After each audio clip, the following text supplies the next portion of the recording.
A state of shock is not just what happens to us when something bad happens. It's what happens to us when we lose our narrative, when we lose our story, when we become disoriented.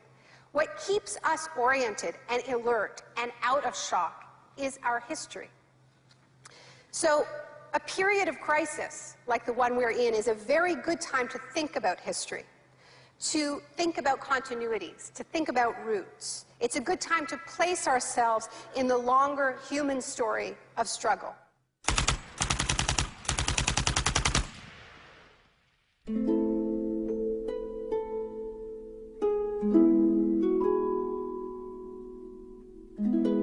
L'histoire a commencé le 1er juin 1951, le jour où des membres des services de renseignement occidentaux rencontrèrent en grand secret des universitaires à l'hôtel Ritz-Carlton de Montréal. Cette réunion allait lancer un programme de recherche sur la privation sensorielle à l'université McGill, programme financé par l'armée. Sensory deprivation really is a way of producing extreme monotony. It causes loss of critical capacity. The thinking is less clear. The subject complains that he can't even daydream. And when you have college students that can't daydream, they're in a bad way. I began to think while we were doing our experiments that it's possible that something that involves physical discomfort or even pain might be more tolerable than simply the deprivation conditions that we studied. Ebb décida de cesser de travailler sur le programme. But I had no idea when I suggested that what a vicious weapon, potentially vicious weapon, this could be. These are the days and ours are the occasions. Mais les expériences se poursuivirent sous la direction du chef du département psychiatrie, l'ambitieux docteur Ewen Cameron. What he did was much more than what we had done. We did our work strictly with the understanding that the subject could get up and walk out at any point he wished to, and some of them did. Les patients de Cameron n'eurent pas cette chance. L'Institut Allen, qui abritait les services de Cameron, devint une prison macabre, où le psychiatre se livrait à d'étranges expériences sur ses patients. Cameron voulait déstructurer ou nettoyer l'esprit de ses patients, de façon à pouvoir les reconstruire à partir de zéro. Janine Huard était une jeune mère de 4 enfants et elle souffrait de dépression postnatale. I used to shiver when they told me about, you're going to get a shock treatment tomorrow. I used to shiver. I was so scared of it.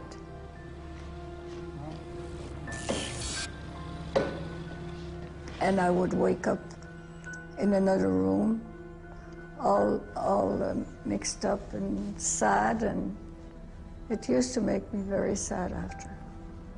You're just like a zombie walking around. Cameron combinait électrochoc, cure de sommeil et messages enregistrés passés en boucle. It says, Janine, Janine, you are running away from your responsibility. You don't want to take care of your husband and children. All the time, the same thing. It sounds like you were being interrogated. Yes, interrogation, but for what purpose? Il ne fallut pas longtemps à la CIA pour mettre en pratique les expériences de Cameron. De nombreuses techniques du docteur figurent dans le Kubark, le manuel d'interrogatoire de l'agence. Les phrases suivantes en sont tirées. It's a fundamental hypothesis of this handbook that these techniques are in essence methods of inducing regression of the personality. There is an interval, which may be extremely brief, of suspended animation, a kind of psychological shock or paralysis. Experienced interrogators recognize this effect when it appears and know that at this moment the source is far more open to suggestion, far likelier to comply than he was just before he experienced the shock.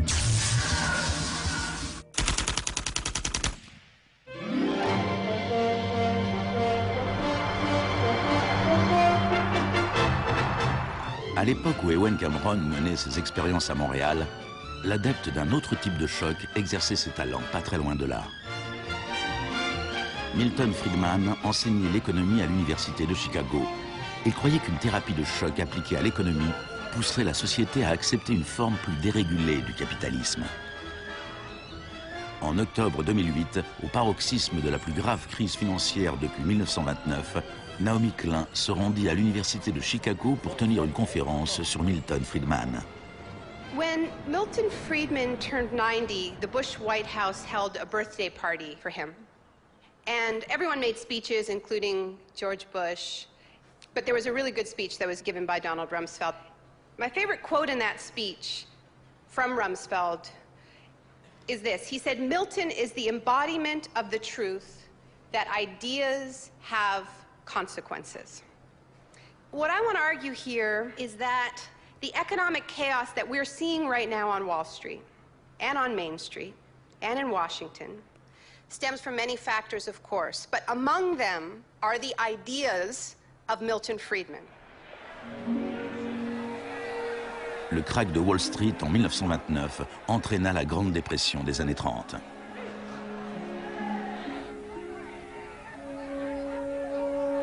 Au cœur de la thèse de Friedman, il y a son opposition au New Deal que le président Franklin Roosevelt décrivit dans son discours d'investiture. Our greatest primary task is to put people to work. This is no unsolvable problem if we face it wisely and courageously. Let me assert my firm belief that the only thing we have to fear is fear itself. Influencé par les idées de John Keynes, Roosevelt lança un vaste programme d'emploi dans les services publics afin de résorber le chômage. Today, depression is a fading memory. Millions of men and women have found employment, and with it, confidence and hope. Ce ne fut pas si simple. La dépression dura jusqu'à la Seconde Guerre mondiale, mais après la guerre, le plan Marshall répandit en Europe le modèle keynésien de régulation et d'intervention de l'État.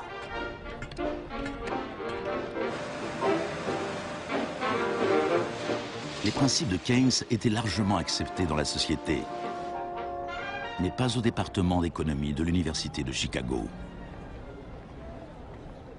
Milton Friedman from this university waged a war against the New Deal.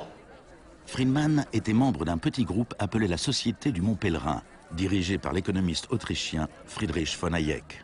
Ses membres affirmaient que si l'État cessait de fournir des services et cessait de réguler les marchés, l'économie se corrigerait d'elle-même.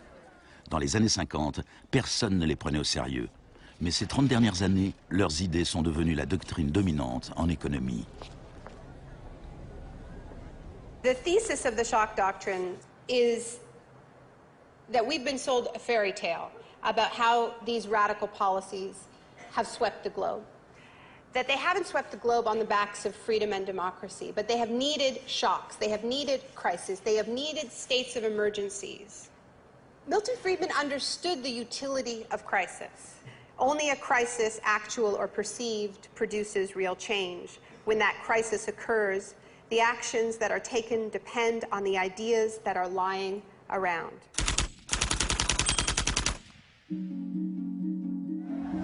C'est au Chili que les disciples de Friedman apprirent pour la première fois à exploiter un choc ou une crise de grande ampleur. Usually the official storytellers of neoliberalism, the official publicists, don't even mention Chile. They start the story with Thatcher and Reagan because it's much more flattering that way. Dans les années 50 et 60, les politiques progressistes de développement mises en œuvre au Chili étaient un exemple pour tous leurs voisins. L'État investissait dans la santé, l'éducation et l'industrie. Les sociétés américaines commencèrent à s'inquiéter pour leurs investissements. La réaction du département d'État américain fut de financer les études des étudiants chiliens et sud-américains afin qu'ils puissent venir étudier l'économie de marché auprès de Milton Friedman. The University of Chicago had a joint arrangement with the Catholic University of Chile, under which a great many Chilean students came to the University of Chicago, were trained by us and received PhDs. Ces étudiants retournèrent au Chili pour y enseigner. Le département économie de l'Université catholique de Santiago devint une mini-école de Chicago. Arnold Harberger, l'économiste responsable du programme, se décrivait lui-même comme un missionnaire dévoué corps et âme. En 1970, le gouvernement d'unité populaire de Salvador Allende remporta les élections en présentant un programme de nationalisation de larges secteurs de l'économie. la compagnie de téléphone chilienne appartenait en majorité à une compagnie américaine, ITT, qui fut à la pointe du combat pour empêcher l'élection d'Allende. ITT avait le soutien de Richard Nixon à la Maison-Blanche. I was not there, but I can tell you what we now know to be a fact. He ordered the CIA to prevent Allende from assuming the presidency. And indeed, they tried to get me to lean on the Chilean military right after Allende was elected. Malgré tous les efforts de la CIA, Allende fut officiellement déclaré président.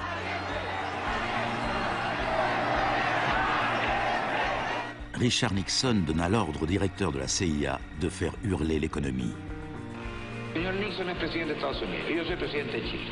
Yo no tendré un término despectivo contra el señor Nixon mientras el señor Nixon respete al presidente de Chile. On lança les préparatifs d'un coup d'État militaire. Les Chicago Boys chiliens élaborèrent un programme économique de 500 pages, la BRIC. Grâce à des fonds américains, on fit tout pour déstabiliser l'économie. Les chauffeurs routiers firent grève, paralysant l'ensemble des usines et des magasins. Il y eut une première tentative de coup d'État le 29 juin 1973. Et puis, le 11 septembre, l'armée commandée par le général Pinochet prit d'assaut le palais présidentiel.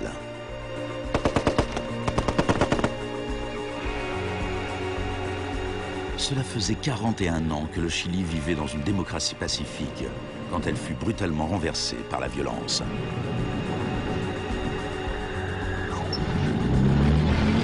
Pinochet et ses partisans décrivirent ce putsch comme une guerre. Il en avait en effet tous les aspects. Ce fut le précurseur chilien de l'opération Choc et Terreur.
Fuerzas Armadas y de Orden, solo bajo la inspiración patriótica de sacar al país del caos que en forma aguda lo estaba precipitando el gobierno marxista de Salvador Allende.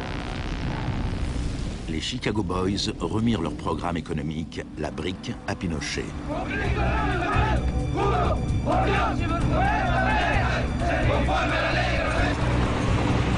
Dans les jours qui suivirent, plus de 13 000 opposants furent arrêtés et emprisonnés.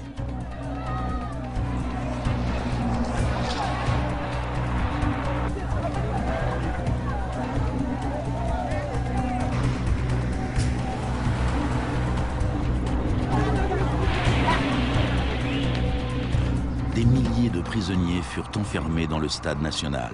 Beaucoup furent torturés. Dans le monde entier, on parlait du Chili. ¿Cuántas personas?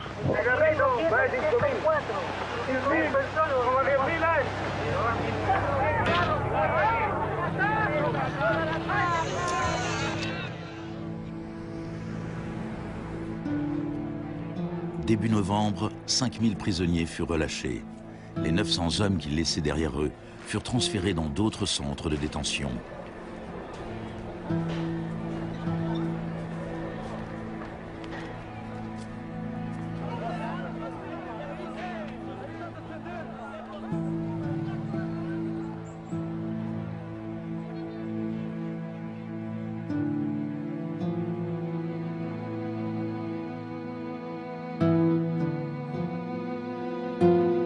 Moins d'un mois plus tard, la FIFA autorisait le Chili à disputer un match qualificatif pour la Coupe du Monde dans ce même stade.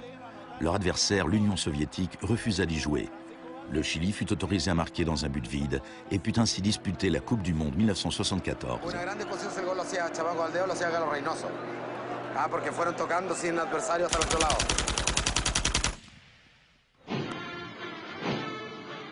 Pinochet imposa à une population sous le choc la politique recommandée par les Chicago Boys. Fin du contrôle des prix, privatisation des entreprises publiques, suppression des taxes à l'importation et coupe dans les dépenses publiques. Plus tard, Friedman reconnut ouvertement l'importance de l'expérience chilienne.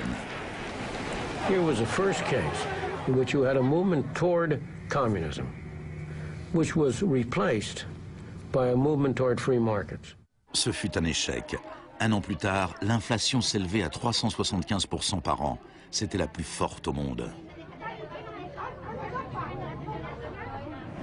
Alors, en mars 1975, Arnold Harberger et Milton Friedman s'envolèrent pour Santiago. He used a phrase that had never before been used in a real-world economic crisis. He called for shock treatment.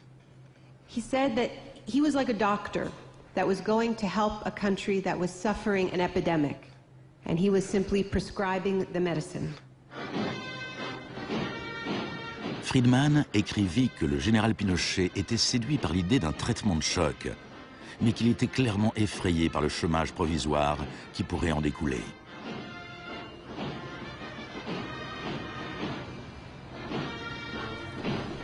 Il devint rapidement évident que la politique économique de Friedman bénéficiait aux riches au détriment des pauvres. On a calculé qu'une famille qui essayait de survivre avec un salaire moyen devait consacrer 74% de ses revenus à l'achat du pain. Les tickets de bus ou le lait étaient devenus un luxe. Pinochet supprima la distribution gratuite de lait à l'école, une mesure qui fit écho à la politique controversée d'une jeune ministre de l'Éducation en Grande-Bretagne, qui devint plus tard son amie.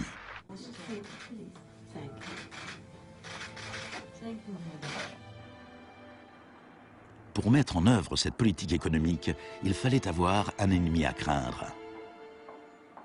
Tampoco creo que se haya triunfado totalmente sobre el marxismo. El marxismo es como un fantasma. Cuesta mucho tomarlo. Mejor dicho, no se puede tomar.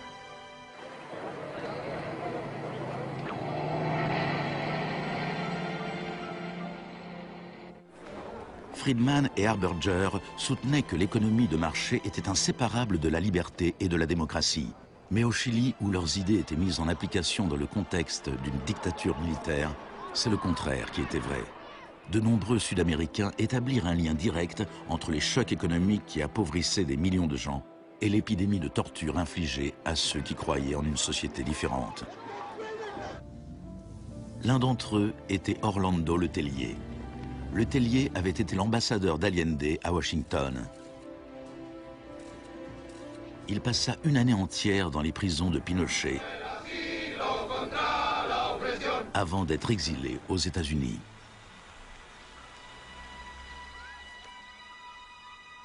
Voici ce qu'écrivait Letelier en 1976.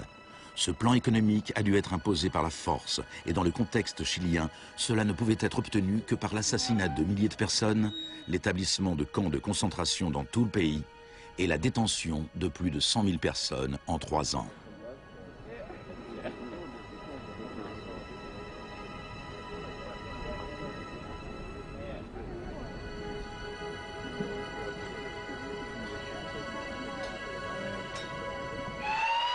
Moins d'un mois plus tard, Letelier fut tué dans un attentat à la bombe.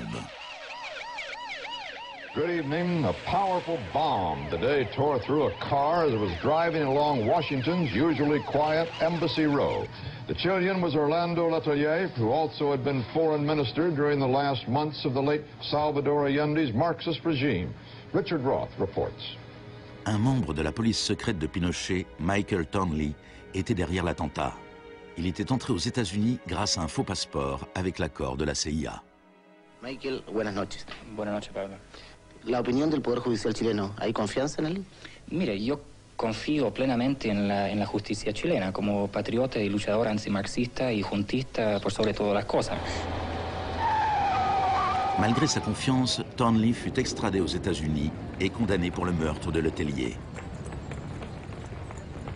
Au Chili, la dictature militaire de Pinochet dura 17 ans. Et pourtant, Harberger refusait toujours de voir la réalité. You cannot have a repressive government for long within a genuinely free economic system. L'année même où Orlando Letellier fut assassiné, Milton Friedman reçut le prix Nobel d'économie. You know, you people have such a distorted idea of what went on. Let me tell you some facts. Number one, I was offered 2 honorary degrees by universities in Chile before I went down. I refused to take them because those universities were being supported in part by public funds, and I did not want to appear in any way to provide any support to the political system in Chile. I'm not a representative of Chile. I'm not an advisor to Chile. I have no commitments to the government of Chile.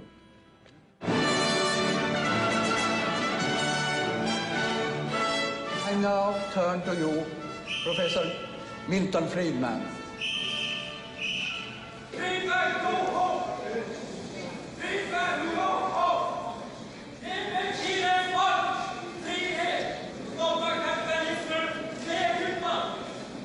I am very sorry for this incident. It could have been worse.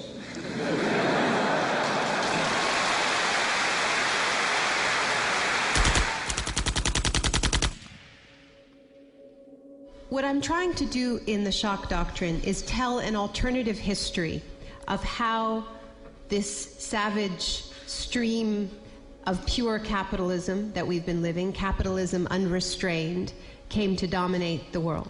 Le Chili n'était pas le seul pays d'Amérique latine qui suivait la politique préconisée par l'école de Chicago. Les disciples de Friedman tenaient des postes clés au Brésil et ils conseillaient le gouvernement uruguayen. Le 24 mars 1976, un putsch militaire renversa le gouvernement d'Isabel Perón en Argentine. Une junte de 3 généraux dirigée par le général Videla prit le contrôle du pays. Les Chicago Boys décrochèrent des postes économiques très importants au sein du gouvernement militaire. Ils profitèrent de l'occasion pour effectuer des changements majeurs dans la vie économique et sociale. Moins d'1 an après le coup d'État, les salaires avaient perdu 40% de leur valeur. Les usines fermaient. La pauvreté se multipliait. Comme au Chili, il a fallu terroriser la population pour lui faire accepter ces mesures économiques. Videla avait appris de Pinochet. Il adopta la tactique des disparitions. Mélange de terreur publique et privée, ces disparitions étaient souvent exécutées en plein jour, mais elles pouvaient toujours être niées.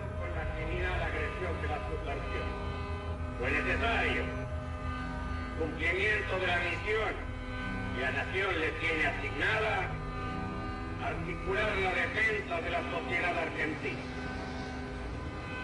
Las reglas de esta guerra no convencional, que no buscamos ni provocamos, son distintas. De nombreuses techniques utilisées par les militaires chiliens et argentins leur avaient été enseignées à l'École des Amériques, dirigée par les États-Unis. Torture techniques taught, from rape to derobing to torture with pointed objects, breaking of extremities, poking eyes out, branding. In Latin America, there are various regimes which at the moment are abusing human rights. Political murder, torture, deportations, imprisonment without trial, using the techniques they may have learned in this establishment. You may be right. If you can say that the skills which we've taught here have been applied, I can't deny that. The use of torture of a known enemy soldier to gain some kind of military advantage, I think is justifiable and smart. To go beyond that, to use torture techniques merely to intimidate people is completely wrong, unethical and immoral. Mais en Argentine et au Chili, ces techniques de torture ne furent pas utilisées seulement sur des soldats ou sur des terroristes, mais sur des étudiants, des syndicalistes et sur tous ceux qui s'opposaient à la politique économique ultralibérale du régime.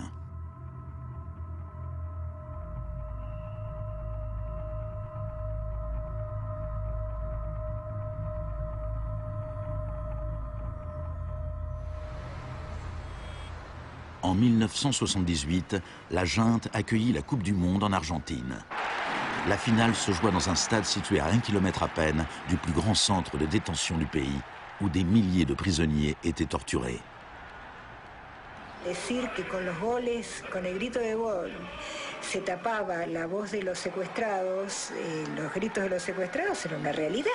Organización extraordinaria, miles y miles de banderas, miles y miles de gargantas enronquecidas, 25 millones de argentinos que tienen un solo color, el celeste y blanco.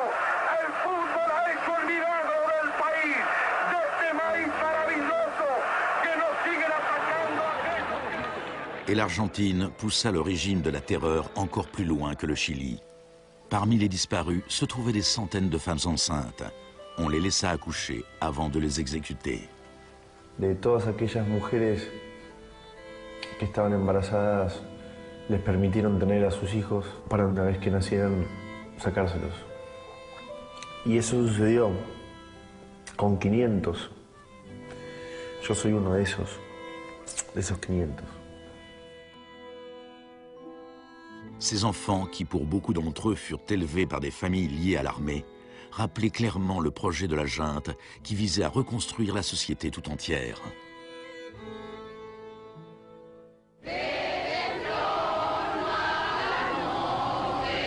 Alors que la junte était toujours au pouvoir, des mères et des grands-mères de disparus commencèrent à manifester sur la place de Mai.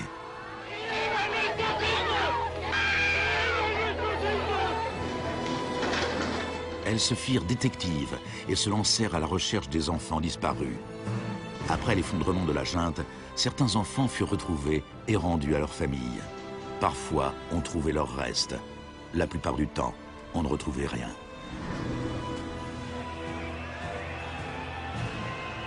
Le général Videla fut reconnu coupable de meurtre, d'enlèvement et de torture.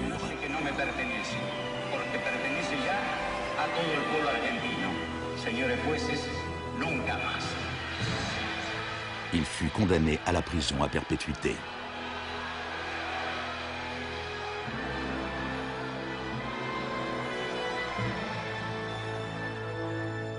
Now, these early experiments in Latin America presented Friedman and his cohorts with a serious ideological problem. Friedman had promised that these policies would not just make the elites richer, but that they would create the freest possible societies, that this was a war against tyranny, that capitalism and freedom went hand in hand. Yet here we see that in the 70s, the only countries putting these ideas into practice were military dictatorships. Nixon had fully supported imposing these types of brutal free market policies in South American dictatorships.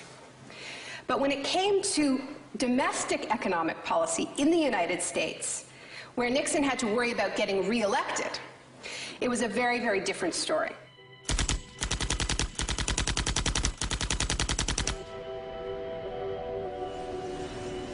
Friedman entretenait d'excellentes relations avec Nixon. Plusieurs de ses collègues et disciples de l'école de Chicago avaient été recrutés pour travailler au sein du gouvernement. Donald Rumsfeld était l'un d'entre eux.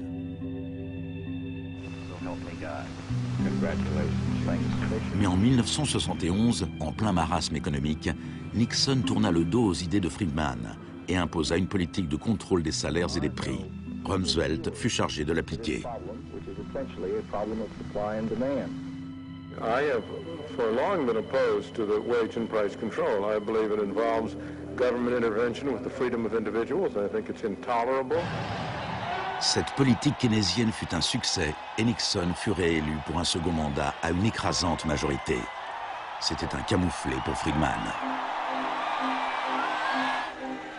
Puis, en 1979, Margaret Thatcher fut élue Premier ministre du Royaume-Uni. Son gourou intellectuel était l'ancien mentor de Milton Friedman, Friedrich von Hayek. Et à peine un an plus tard, Ronald Reagan était élu président des États-Unis.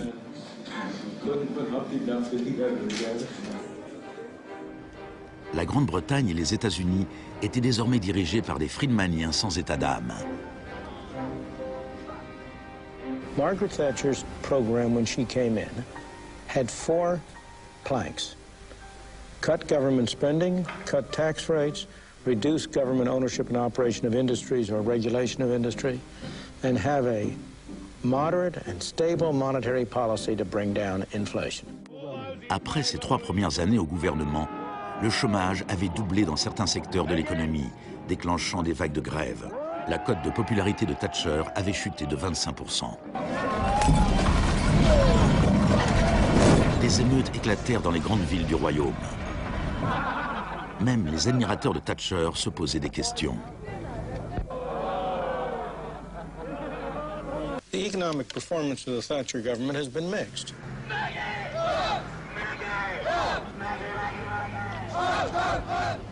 To those waiting with bated breath for that favorite media catchphrase, the U-turn, I have only one thing to say. U-turn if you want to. The lady's not for turning. Friedrich von Hayek exhorta Thatcher à imiter la thérapie de choc économique de Pinochet. Thatcher répondit: en Grande-Bretagne, vu nos institutions démocratiques et la nécessité d'un fort consensus, certaines des mesures adoptées au Chili sont tout à fait inacceptables.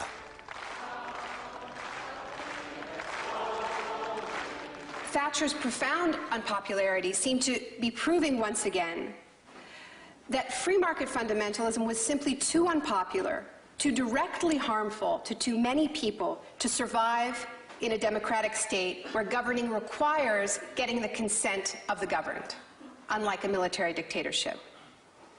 What pulled Thatcher back from the abyss and ultimately saved the project was a crisis. Indeed, it was the ultimate crisis. It was a war. We are here because for the first time for many years, British sovereign territory has been invaded by a foreign power. The government has now decided that a large task force will sail as soon as all preparations are complete. HMS Invincible will be in the lead. La plupart des Britanniques n'avaient jamais entendu parler des îles Malouines. Mais quand l'Argentine envahit ce petit archipel perdu à des milliers de kilomètres dans l'Atlantique Sud, Thatcher sauta sur l'occasion et justifia son surnom de Dame de Fer. Gentlemen, I've just heard that the white flag is flying over Stanley. La guerre fut terminée en moins de 3 mois. Quand les troupes revinrent en Grande-Bretagne, une vague de célébrations patriotiques déferla sur le pays. Thatcher remporta les élections de 1983 avec une écrasante majorité. Elle pouvait maintenant lancer une thérapie de choc économique semblable à celle qu'on avait vue au Chili.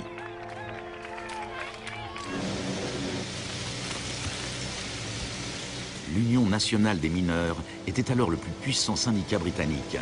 Quand l'Office national du charbon décida de fermer des puits, les mineurs ripostèrent par la grève. Parts of central London are brought to a halt as thousands of miners and sympathizers march through the city in support of the miners' strike.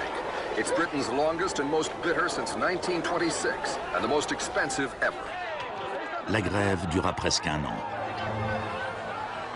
Thatcher utilisa tous les moyens à sa disposition pour en finir avec le syndicat.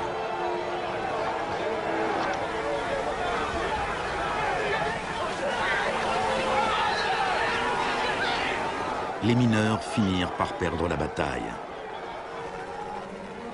Thatcher utilisa sa victoire pour imposer la révolution des Chicago Boys en Grande-Bretagne. On lança des campagnes publicitaires pour promouvoir le gigantesque programme de privatisation. Thatcher vendit l'industrie de l'acier, le service des eaux, les compagnies d'électricité, de gaz, le téléphone, les compagnies aériennes et le pétrole. Les HLM furent vendus, les services municipaux soumis à adjudication. En 1986, les systèmes bancaires et financiers furent dérégulés. On parla de Big Bang. No one here tonight needs reminding that the Big Bang is only a beginning. Dans la Grande-Bretagne d'avant Thatcher, un PDG gagnait 10 fois plus qu'un ouvrier. En 2007, il gagnait plus de 100 fois plus.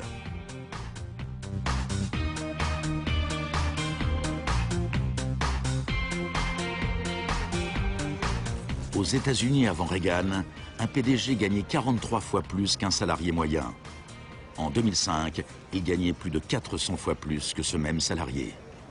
Friedman reconnut ouvertement l'importance de Thatcher et Reagan dans la propagation des idées de l'école de Chicago à travers le monde. The coincidence of Thatcher and Reagan having been in office at the same time was enormously important for the public acceptance worldwide of a different approach to economic and monetary policy.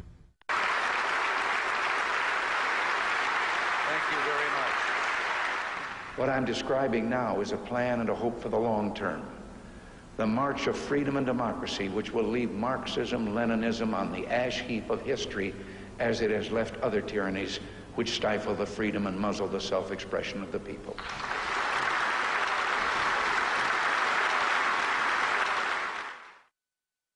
Now, we all know the fairy tale about the fall of communism, that the West under Reagan and Thatcher looked so prosperous to the people of the former communist bloc that they themselves demanded radical free market policies.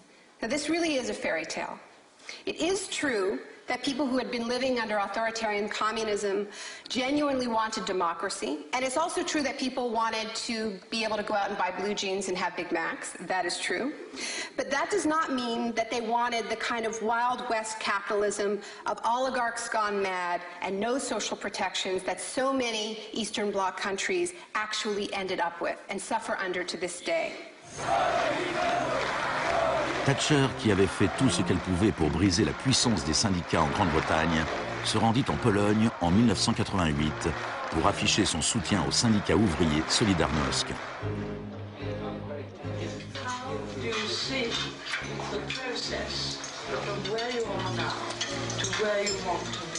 En Pologne, les grèves amenèrent Solidarność à participer aux élections générales de juin 1989. Une vague de manifestations s'ensuivit à travers toute l'Europe de l'Est.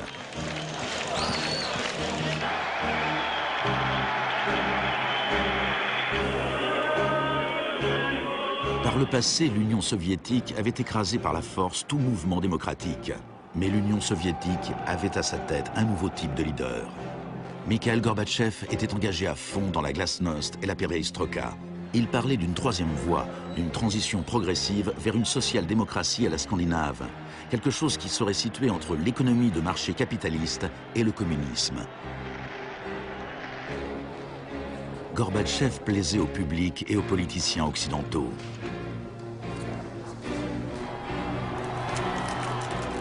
He's a bold, a determined and courageous leader. Gorbatchev regarda sans broncher les vieux régimes communistes s'effondrer les uns après les autres.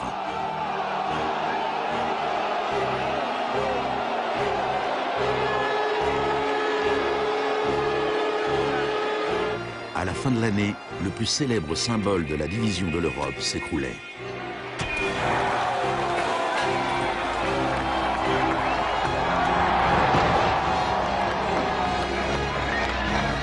Pour Friedman et les Chicago Boys, c'est un nouveau monde qui s'ouvrait. En Union soviétique, Gorbatchev espérait pouvoir réformer l'économie en douceur. En 1991, il fut invité à la réunion du G7 à Londres. Il en attendait un soutien financier pour ses lentes réformes économiques. Mais on lui répondit qu'à moins de se lancer dans une thérapie de choc radical, il ne recevrait aucune aide. Le mois suivant, une tentative de coup d'État dirigée contre Gorbatchev éclata à Moscou. Les tenants de la ligne dure au sein du Parti communiste firent arrêter Gorbatchev dans sa maison de vacances en Crimée. Les tanks encerclèrent la Maison Blanche, le Parlement russe.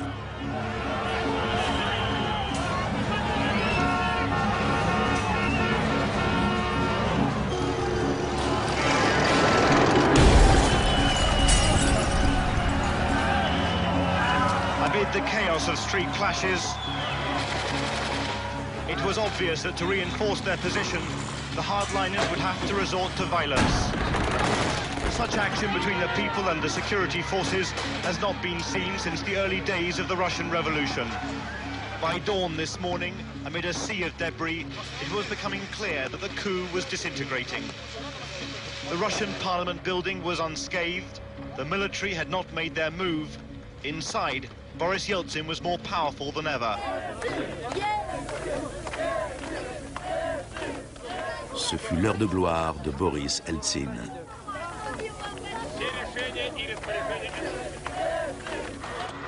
Gorbatchev fut libéré et revint à Moscou, mais son pouvoir était très affaibli. Я выражаю признательность за принципиальную позицию россиянам, президенту России Борису Николаевичу Ельцину. En décembre 1991, l'Union soviétique fut officiellement dissoute. Ce fut un choc immense pour le peuple russe. Eltsine avait désormais la haute main sur l'économie au sein de la Fédération russe. L'économie de marché fit son apparition dans le pays. Ce fut le chaos. L'adoption par la Russie des principes de l'école de Chicago marqua une nouvelle étape dans la croisade du marché libre. Il y avait encore tout le choc, mais aucune thérapie.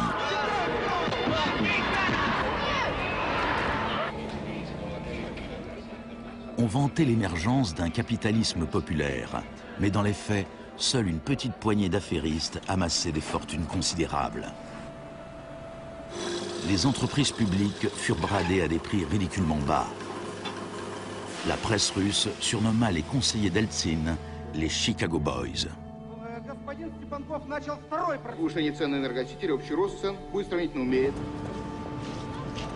La thérapie de choc appliquée par Eltsine fut telle qu'en 1992, la consommation moyenne avait chuté de 40% en un an. Un tiers des Russes vivaient sous le seuil de pauvreté et les salaires étaient versés avec des mois de retard. One expert today predicted 140 million Russians will soon be living below the poverty line. La corruption sévissait partout. Le crime organisé explosa. Moscou était devenu le nouveau Far West.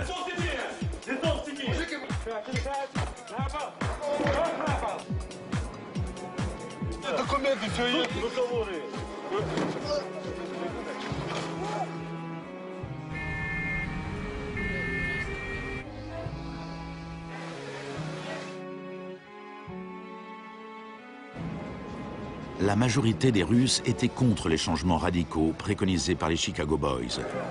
En mars 1993, le Parlement prit une décision cruciale. Il abrogea les pouvoirs spéciaux qu'il avait accordés à Eltsine. Eltsine décréta l'état d'urgence. Mais la Cour constitutionnelle déclara sa décision illégale.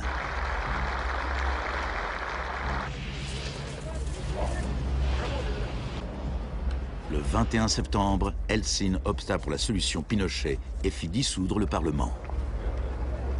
Сегодняшнего дня прерывается осуществление законодательной, распорядительной и контрольной функций съезда народных депутатов. L'Occident pesa de tout son poids du côté d'Eltsine. We feel that Boris Yeltsin is the best hope for democracy in Russia. 2 jours plus tard, le Parlement votait la destitution d'Eltsine par 636 voix contre 2. Des milliers de partisans des parlementaires s'assemblèrent devant la Maison-Blanche et marchèrent sur l'immeuble de la télévision.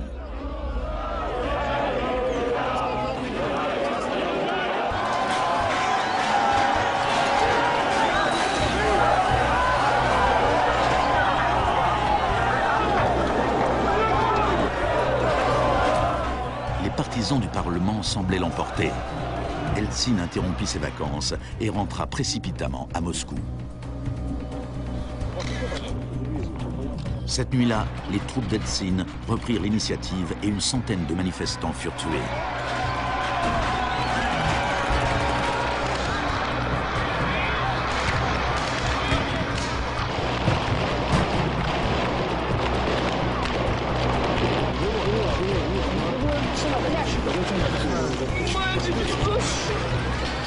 Le 4 octobre, Eltsine donna l'ordre à ses troupes d'attaquer la Maison-Blanche, faisant pilonner le bâtiment même qu'il avait défendu 2 ans plus tôt.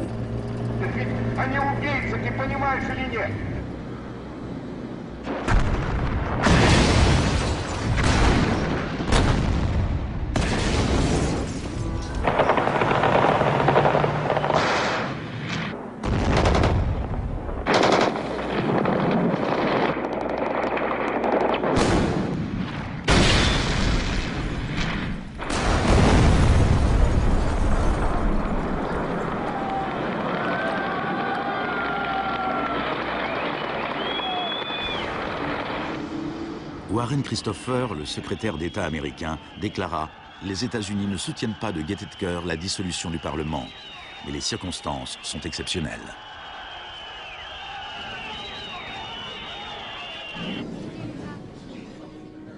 Eltsine avait désormais le pouvoir absolu et suivant les conseils de ses Chicago Boys, il développa un capitalisme des copains.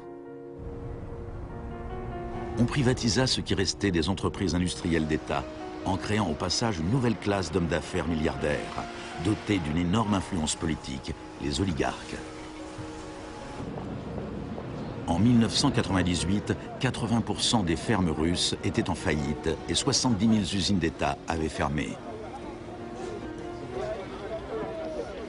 En 8 ans, le nombre de Russes vivant dans la pauvreté avait augmenté de 72 millions. Et pendant ce temps, Moscou était devenue la ville où l'on trouvait le plus de milliardaires au monde.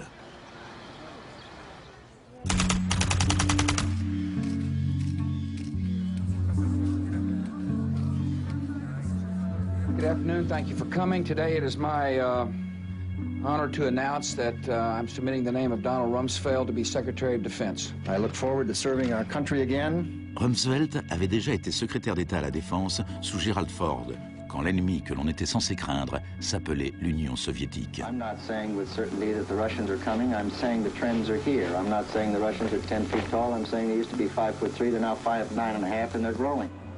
Désormais, il y avait un nouvel ennemi plus proche.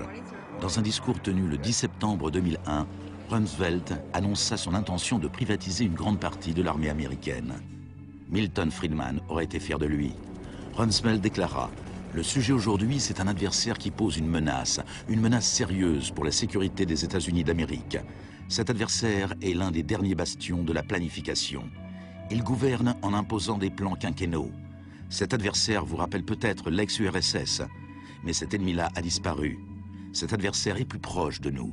C'est la bureaucratie du Pentagone.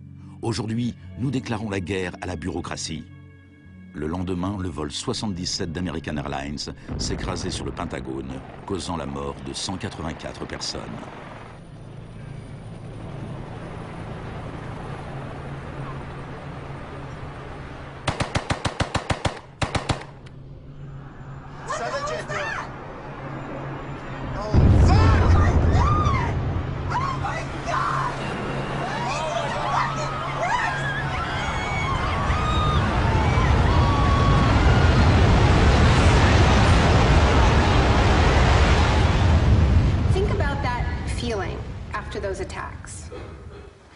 These people? Where did they come from? Why do they hate us? There was a total loss of collective narrative. We were not living in the world that we thought we lived in. And we kept hearing from our political leaders that everything we thought we understood before the attacks no longer applied. There was a new phrase, pre-9/11 thinking. And what happened in that moment is that suddenly news stories sort of magically appeared. That we were in a clash of civilizations. That's the world that we suddenly lived in. That there was an axis of evil, and that we were fighting a war against terror. Cette guerre abstraite et ingagnable a eu d'énormes retombées économiques. Avant 2001, la sécurité intérieure n'avait rien d'une industrie. Aujourd'hui, elle brasse plus d'argent que toute l'industrie du cinéma et de la musique.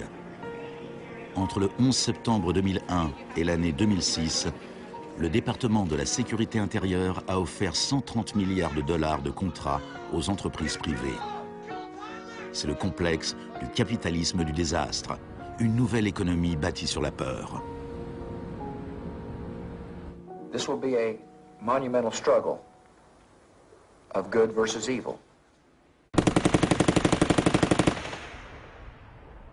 The best defense against terror is a global offensive against terror, wherever it might be found. La première phase de cette guerre fut le bombardement de l'Afghanistan.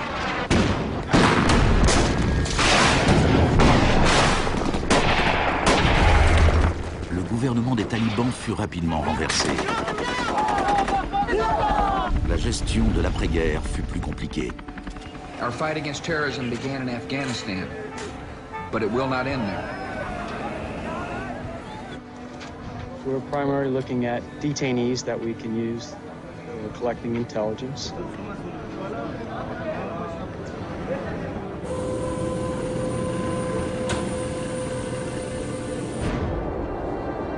C'est à Guantanamo que, pour la première fois, les techniques du manuel de Kubark furent explicitement et publiquement utilisées par les forces américaines avec l'approbation officielle de la Maison-Blanche. Les images furent diffusées sur les télés du monde entier. Isolation, both physical and psychological, must be maintained from the moment of apprehension. The capacity for resistance is diminished by disorientation. Prisoners should maintain silence at all times. They should never be allowed to speak to each other. Parmi ces prisonniers, il y avait Asif Iqbal, Rouhal Ahmed et Shafiq Rasool de Timpton en Angleterre. Ils furent détenus plus de 2 ans à Guantanamo avant d'être relâchés sans qu'aucune charge ne soit retenue contre eux. Mentally, yeah, you couldn't speak to nobody, you couldn't do nothing, you couldn't stand up. And just sitting there, you'd be in your thoughts all the time thinking, what the hell's going on, where the hell am I? Are we going to be staying here for the rest of our lives? Are we going to be going back home? Will we ever see our family again? Sur les 779 prisonniers qui ont été détenus à Guantanamo, seulement 3 ont été reconnus coupables d'un crime.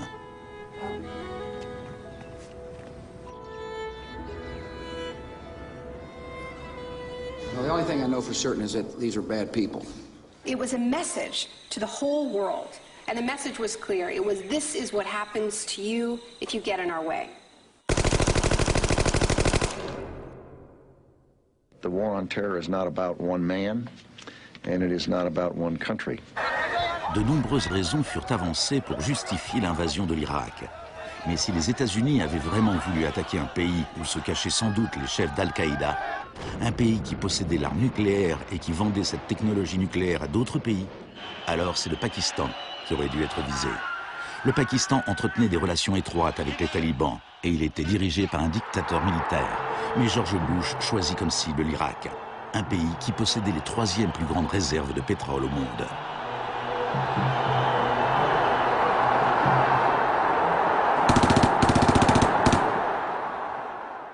Now, about the Defense Department's war plan. It is not like that for the Gulf War. It's more along the lines of the Panama invasion of 1989. CBS News has been told it would start on what's called A-Day. A as in airstrikes. Airstrikes so devastating, they would leave Saddam's soldiers unable or unwilling to fight. The idea is to rain down the thunder so hard as to create, quote, shock and awe. If the Pentagon sticks to its current war plan, one day in March, the Air Force and Navy will launch between 300 and 400 cruise missiles at targets in Iraq. More than were launched during the entire 40 days of the first Gulf War. The sheer size of this has never been seen before, never been contemplated before. Harlan Ullman is one of the authors of the shock and awe concept, which relies on large numbers of precision-guided weapons. So that you have this simultaneous effect, rather like the nuclear weapons at Hiroshima, not taking days or weeks, but in minutes.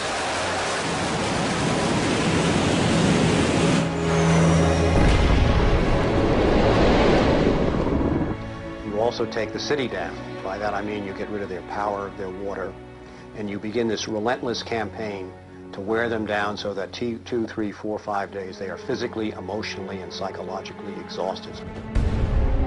Last night, a square mile in central Baghdad seemed like hell on earth. Pendant la première vague des bombardements, les habitants de Bagdad subirent une version de la privation sensorielle décrite dans le manuel de Kubark. Dans le chaos qui suivit le renversement de Saddam Hussein, les États-Unis ne firent pas grand-chose pour faire cesser le pillage. Certains responsables américains pensaient même que cela leur facilitait le travail pour démanteler l'État irakien. John Agresto, chargé de la reconstruction des universités, déclara qu'il voyait le pillage des écoles comme une bonne occasion de tout reprendre à zéro.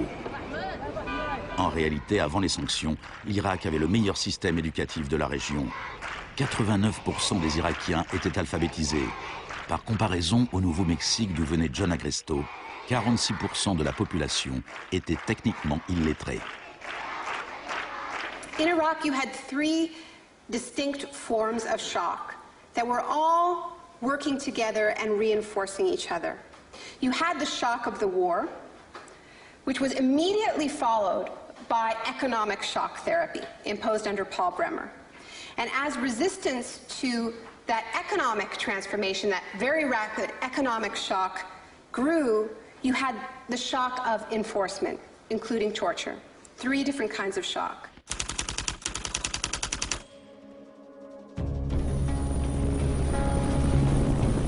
En mai 2003, Paul Bremer fut nommé administrateur américain en Irak. 2 semaines après son arrivée, il déclara le pays ouvert aux affaires. We consider that the coalition had very broad authorities to determine the direction of the Iraqi economy. Bremer ne connaissait pas grand-chose à l'Irak, mais il connaissait bien le capitalisme du désastre. Dès le début du boom de la sécurité intérieure, il s'était lancé comme expert conseil dans le domaine des mesures de crise. Today is a very important day in Baghdad. Bremer passa les 4 premiers mois à signer des décrets tout droit sortis de l'école de Chicago. Rumsfeld décrivit les nouvelles lois irakiennes en matière d'investissement et d'impôts comme les lois les plus avancées et les plus incitatives du monde libre. L'une des premières décisions de Bremer fut de licencier 500 000 fonctionnaires.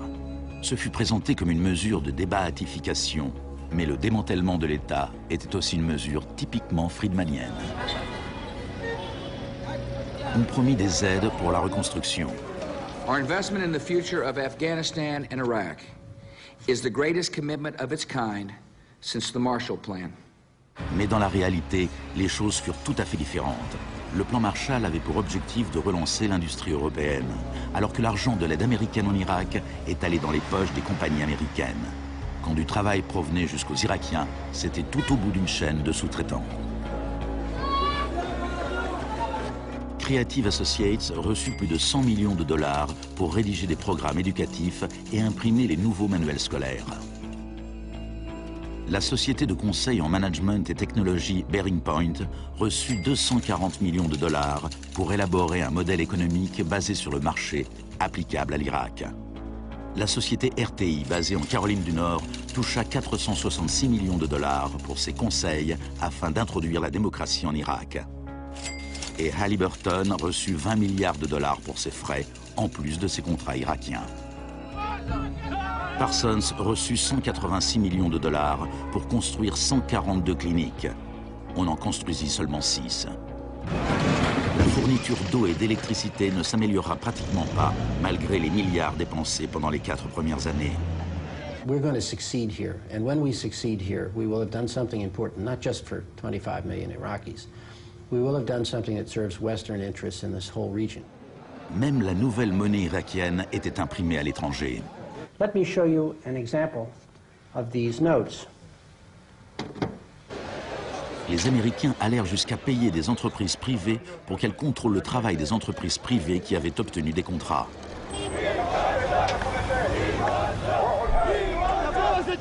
I was in Baghdad in 2004, and this is the period when bombs started to go off regularly in Baghdad. In fact, the night that I arrived, a bomb went off very near our hotel. But what was really striking to me in this period was that despite the violence and despite the chaos, the next day, Iraqis were out in the streets protesting. 19 killed and 100 injured in Najaf. And what they were demanding at this time was elections, the right to actually have a say in what the post-Saddam era would look like. Now, in the early days of the occupation, the protests were peaceful, but as time went on, and the protests didn't have an effect, more and more Iraqis joined the armed resistance.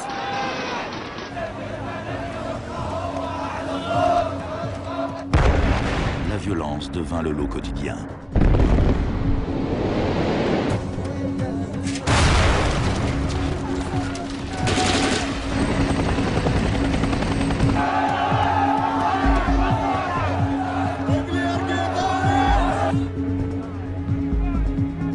Comme en Amérique du Sud 30 ans auparavant, les corps étaient souvent jetés au bord des routes afin d'intimider les opposants. Voilà les disparus d'Irak.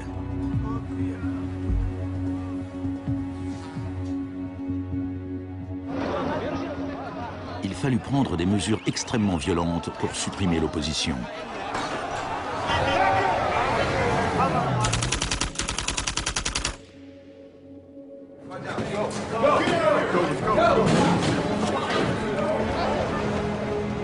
Pendant les 3 premières années et demie d'occupation, 61 500 Irakiens furent arrêtés.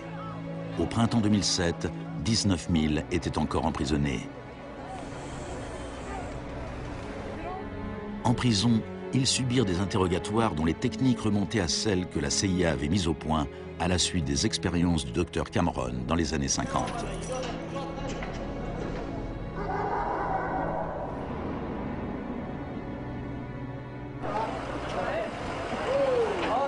Selon la Croix-Rouge, les autorités militaires américaines reconnurent qu'entre 70 et 90% des arrestations en Irak étaient arbitraires.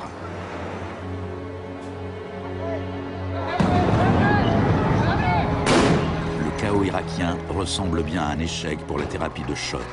Mais le capitalisme du désastre n'allait pas s'arrêter là pour autant.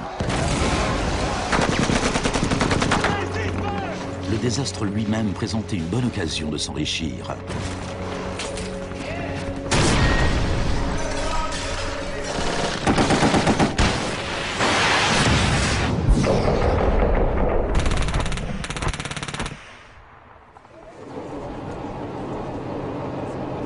Les dépenses militaires américaines ont pratiquement doublé depuis 2001.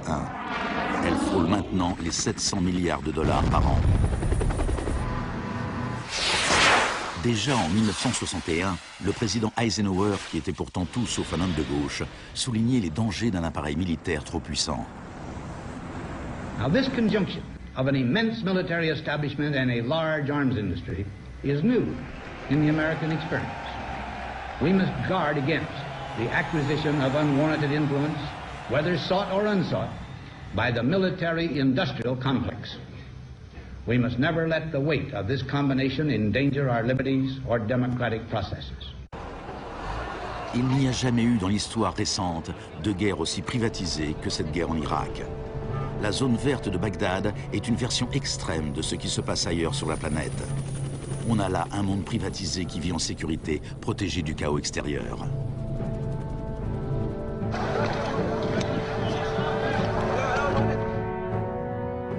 En 1991, pendant la première guerre du Golfe, pour 100 soldats réguliers, on trouvait un contractuel privé. En 2003, au début de la guerre en Irak, pour 100 soldats, on comptait 10 contractuels. En 2006, pour 100 soldats, il y avait 33 contractuels. Un an plus tard, pour 100 soldats, il y en avait 70. En juillet 2007, il y avait plus de contractuels en Irak que de soldats réguliers. On était bien au-delà de ce que Milton Friedman lui-même aurait osé rêver. The only things I would not denationalize are the armed forces, the courts, and some of your roads and highways. L'une des plus importantes sociétés de sécurité était la société américaine Blackwater. En avril 2004, pendant le soulèvement de Najaf, Blackwater prit le commandement des opérations, malgré la présence des Marines. Des dizaines d'Irakiens furent tués lors des combats. Les États-Unis avaient garanti aux mercenaires qu'aucune loi irakienne ne s'appliquerait contre eux. Ils opéraient donc en toute impunité, un peu comme à Guantanamo. I asked your Secretary of Defense a couple months ago what law governs their actions. Mr. I was going to ask him. Go ahead.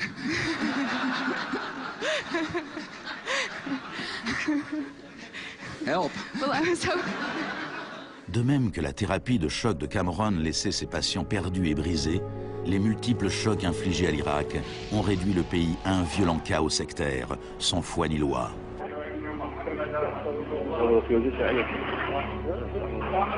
À l'époque de l'exécution de Saddam Hussein en 2006, 1 millier d'Irakiens étaient assassinés chaque semaine.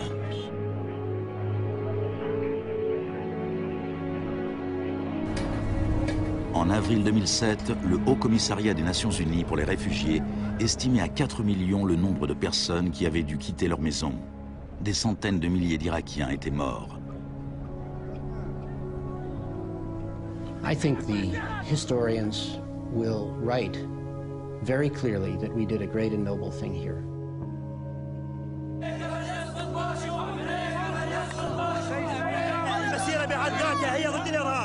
ضد الإرهاب الأمريكي، لأن الأمريكان يقتلون النساء ويعتقلون النساء ويقتلون الأطفال ويهينون الشيوخ ويقتلون الشباب. أمريكا بحقها هي الإرهاب.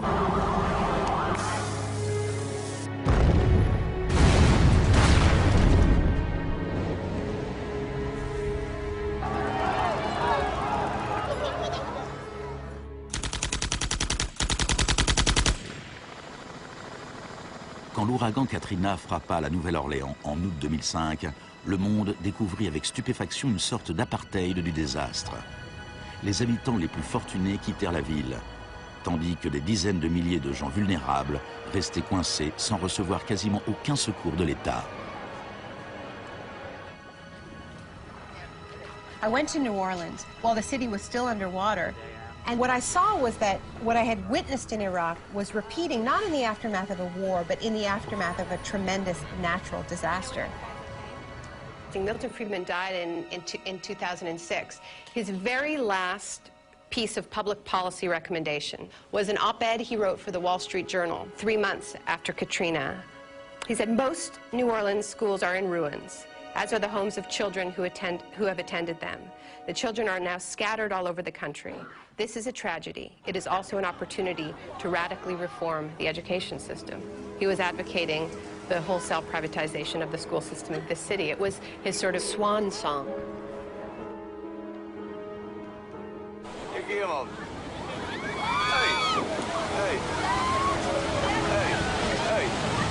I'd witnessed a similar process in Sri Lanka in the aftermath of the 2004 tsunami.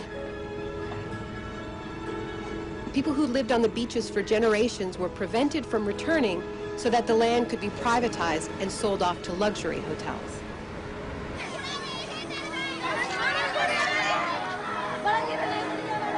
And this is exactly what I mean by the shock doctrine, the systematic raiding of the public sphere in the aftermath of a disaster. When people are too focused on the emergency, on their daily concerns, to protect their interests.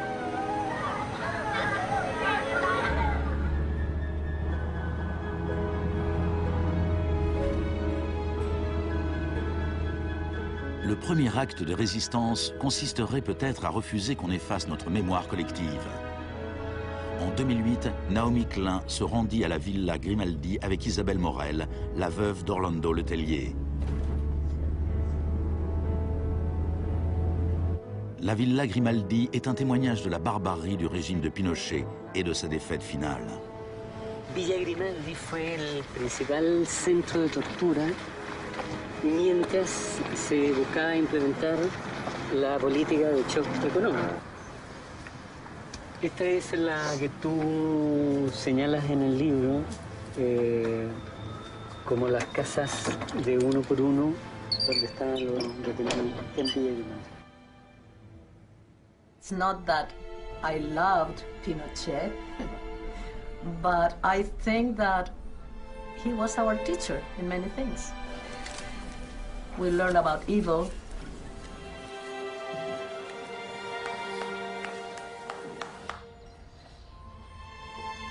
En 1998, Pinochet fut arrêté lors d'une de ses visites à Londres.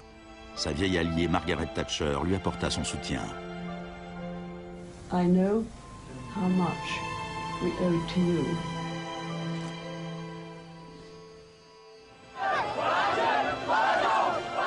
Il a fallu 30 ans pour que l'expérience économique inaugurée par Pinochet se fraie un chemin de l'autre côté du globe, jusqu'en Irak. Mais les similitudes entre passé et présent sont saisissantes. Entre les camps de concentration de Pinochet et la prison de Guantanamo de Bush, entre les disparus du Chili et ceux d'Irak, entre les expériences d'Ewen Cameron et les tortures infligées aux prisonniers d'Abu Ghraib. He erased all the past. That's why he gave electroshocks. All the past from the patient, and he would implant some new ideas. Mais Janine résista, et en 1998, la CIA dut se résigner à lui verser des indemnités, ainsi qu'aux autres victimes des expériences d'Ewen Cameron. Janine, are you proud that they tried to break you and that you have fought so hard and won? In a way, I am. In a way, I am. Because I must have some willpower seeds in me. It is very, very hard to fight a government. People would tell me, Janine, you don't fight a government. What's the matter with you? They're too big. But I had faith that we would win.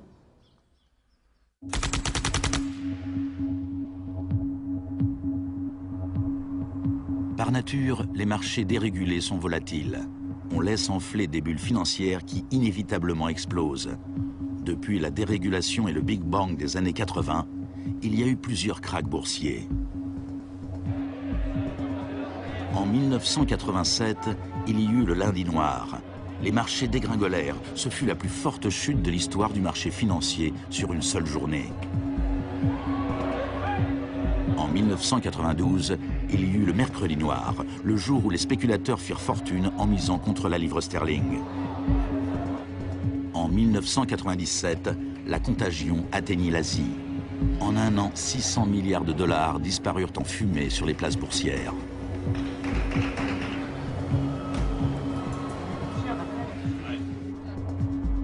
Et finalement, en septembre 2008, les marchés financiers implosèrent. The market is not functioning properly. There has been a widespread loss of confidence.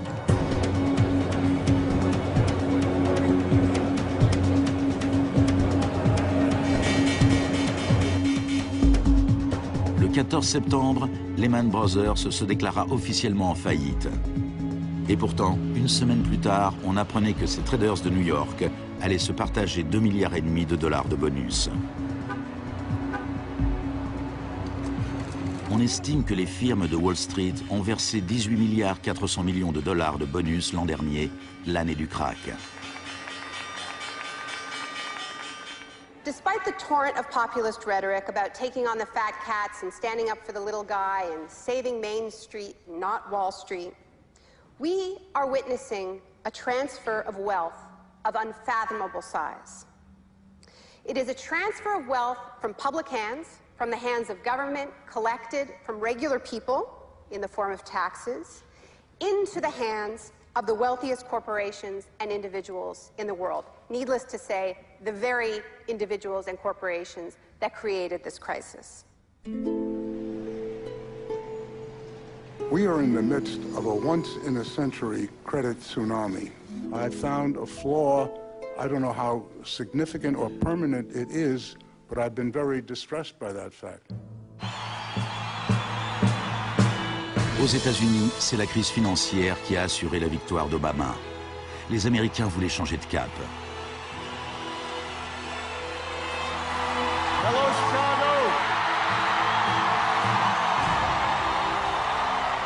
This crisis is clearly understood by almost everyone as being the direct result of this particular ideology of deregulation and privatization. La gravité de la crise offre l'espoir d'un changement.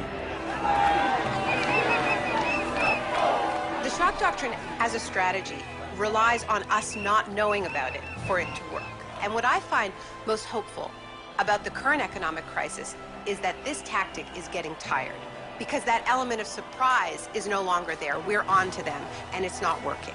We're becoming shock resistant. La dernière fois qu'une crise financière aussi grave a frappé le monde, on avait opté pour la politique keynésienne du New Deal. Let me assert my firm belief that the only thing we have to fear is fear itself. Plus d'1 million de personnes se sont rassemblées pour écouter le discours d'Obama lors de son investiture. Beaucoup de journalistes ont évoqué Roosevelt.